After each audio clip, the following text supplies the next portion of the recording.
यंदा आंब्याची आवक फार कमी आहे आणि मोठा माल आपल्याकडे आहे। साधारण 2 टनची पेटी 2000 रुपयाच्या दरम्यान विक्री चालू आहे सध्या। आवक कमी असल्यामुळे थोडे रेट जास्ती आहेत आणि माल मुबलक प्रमाणात येत नाहीये। त्यात मीडियम आंबा घेतला तर साधारण 2.5 टनची पेटी 1500 रुपये चालू आहे आणि त्यात 3 टनचा आंबा घेतला तर तो साधारण 600 रुपये डझनाच्या हिशोबाने चालू आहे। हा रेट आम्हाला तेवढा फारसा परवडत नाही, कारण काय जागेवरती माल कमी आहे आणि गिरायकाची मागणी कमी दरात मागतात, पण ते आम्ही आपल्या गिरायकाला सहाय्य व्हावं या हिशोबाने आम्ही कमी रेटमध्ये त्यांना देतोय। थोडं आम्हाला फार मार्जिन काही होत नाहीये त्यात। आता मार्केटमध्ये आता रत्नागिरी हापूस म्हणून आपल्याकडनं दावळ पट्ट्यातनं, बाणपूर पट्ट्यातनं आणि गुहागर पालशीत या साईडनी आंबा आवक चालू आहे। आता प्रतिसाद आता आंब्याला मागणी आहे, पण रेट जास्त असल्यामुळे गिरायक थोडं नाराज आहे।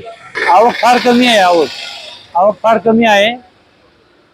साधारण काय आहे की सीझनमध्ये मोहर भरपूर आला होता, पण सर्व करपला, त्याच्यामुळे काय झालंय की आवक कमी आहे आणि मागणी आहे, पण रेटमध्ये लोकांना परवडत नाही थोडं। यावर्षी आंबा मोहर पूर्ण खराब झाल्यामुळे आंब्याचा दर जरा जास्त आहे आणि आवक कमी असल्यामुळे यावेळेला आंबा अजून तेवढा फारसा येत नाही आहे।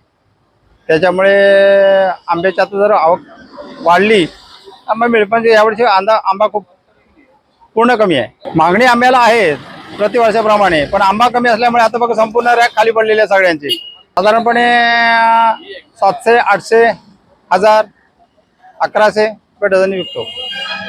सर्वसामान्यांना परवडतो का? हा, सर्वसामान्यांनी परवडतं असं काही नाही आहे, परवडतं ना। काय रोज थोडे आंबे खातात आहेत, वर्षातून एकदा आंबे खायचे असतात।